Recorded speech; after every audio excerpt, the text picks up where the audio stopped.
ఈ మధ్య మనం చూసుకున్నట్టే రాజకీయాల్లో కొంచెం వేడి తగ్గింది అనిపిస్తుంది. ఎందుకంటే అప్పుడున్న మజా ఇప్పుడు లేదు.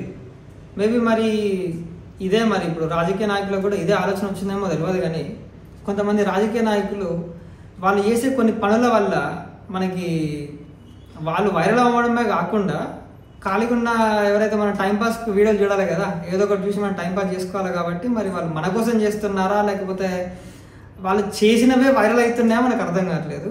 ఇప్పుడు అదే ట్రెండ్లో ఇప్పుడు మన మల్లారెడ్డి అన్న మళ్ళీ వచ్చిండు. ఇన్ని రోజులు కొంచెం బ్రేక్ తీసుకున్నట్టున్నాడు మల్లారెడ్డి అన్న. మళ్ళీ ఒక చిన్న బ్రేక్ తర్వాత మళ్ళీ బ్యాక్ అయిపోయాడు అన్నట్టు.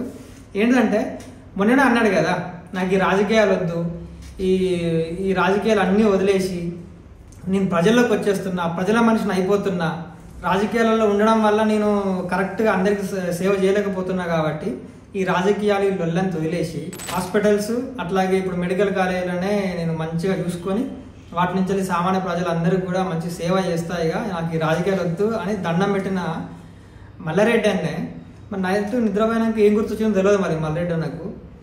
మరి తెల్లారే లేచిండు మళ్ళా, అరే నేనెక్కడ అన్నది, అది నేను అననే అనలేదు, ఏదో జోక్ చేసిన తూచి ఇదంతా జోక్ అన్నట్టు రేంజ్లా నేను అనలేదు, నేను రాజకీయాలు ఎందుకు వదిలేస్తా అని చెప్పేసి మళ్ళీ మాట మాత్రం జరిగింది.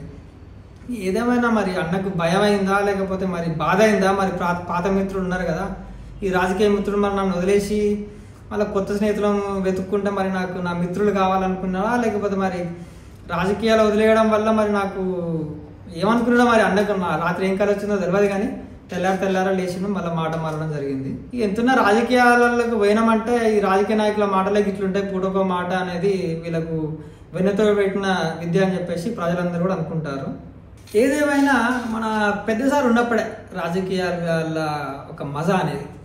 మరి ఇప్పుడు ఆ పెద్దసారు మరి బీఆర్ఎస్ పార్టీ నుంచి అంటే వైదొలడం కాదు, కాకపోతే తన పరిస్థితి ప్రభావం, తన పర్సనల్ ఇష్యూస్ కావచ్చు, తన హెల్త్ సపోర్ట్ చేయకపోవడం కావచ్చు, ఈ బీఆర్ఎస్ కార్యాచరణలో మన రాష్ట్ర ప్రభుత్వంలో అంత చురుగ్గా పాల్గొనడం జరగట్లేదు.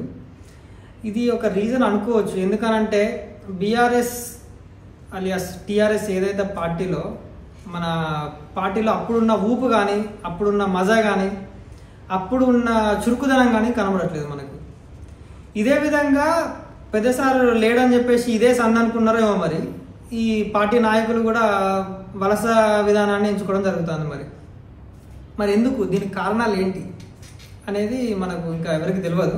అయితే మరి పెద్దసారి లేకపోవడం వలన ఈ పార్టీలో ఈ గొడవలు కానీ ఇవన్నీ జరుగుతున్నాయని చెప్పేసి అటు పార్టీ అభిమానులు కావచ్చు, అలాగే పార్టీలో ఉన్న వాళ్ళు కావచ్చు ఇదే అనుకుంటా ఉన్నారు. సో పెద్దసారి ఎంతున్నా పెద్దసారి ఉన్నప్పుడే పార్టీ అనే ఒక అంచనాకి అందరం రావడం జరిగింది. అయితే ఇదే వలస భావాన్ని మన అచ్చంపేట మాజీ ఎమ్మెల్యే గువ్వల బాలరాజు అన్న కూడా ఎంచుకోవడం జరిగింది. అయితే అన్ని ఎంచుకున్నాడు కానీ పార్టీలోకి మారిండి. సరే సైలెంట్గా బీజేపీలోకి మారితే మంచిగానే ఉండేది. కాకపోతే తీరా పోయినాడు ఏం చేసినానంటే, ఇది నేను అన్ని పార్టీలు మొత్తం మిగతా కాంగ్రెస్, బీజేపీ, టీఆర్ఎస్ అన్ని పార్టీలను చూసి ఏ పార్టీ మంచిదని డిసైడ్ అయ్యి వాటన్నిటిని కూడా మంచిగానే అనలైజ్ చేసుకున్న అన్ని పార్టీలను. నాకు ఈ బీజేపీ పార్టీ అన్ని పార్టీస్ కంటే మంచిగా అనిపించింది, అందుకే నేను బీజేపీలకు చేంజ్ అయిపోయినా అని చెప్పేసి నేను నాంపల్లి పార్టీ ఆఫీస్లో కండువా కప్పుకున్న బాలరాజు అన్న అనడం జరిగింది.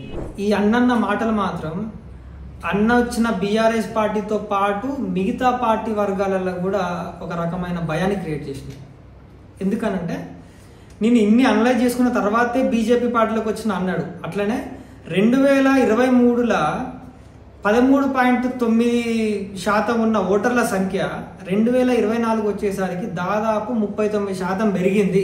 అంటే ఎందుకు పెరిగింది? ప్రజల్లో బీజేపీ పార్టీకి ఉన్న ఆదరణ, బీజేపీ పార్టీ యొక్క కార్యాచరణ నచ్చిన తర్వాతనే ప్రజలు బీజేపీ పార్టీకి మొగ్గు చూపుతారు. అట్లనే ప్రజలే కాదు మిగతా పార్టీ నాయకులు కూడా బీజేపీ పార్టీకి మారదామని చెప్పేసి అనుకుంటారు అని చెప్పేసి ఒక పెద్ద మాట అనడం జరిగింది అన్న. ఈ మాటతోటి మిగతా పార్టీ వర్గాలలో కూడా ఒక రకమైన భయం, అలాగే మన బాలరాజు అన్న పైన ఒక రకమైన కోపం కూడా కనబడుతూ ఉండదు. చూసాగా ఫ్రెండ్స్, మేము ఏ పార్టీకి సపోర్ట్ చేయట్లేము అట్లా అని చెప్పేసి ఏ పార్టీని కూడా విమర్శించడం లేదు. ఇది కేవలం మేము అనలైజ్ చేసిన విషయాలను మాత్రమే మేము ముందుకు తీసుకురావడం జరుగుతుంది. ఎందుకంటే మేము ఏ పార్టీకి సంబంధించిన వ్యక్తులం కాదు.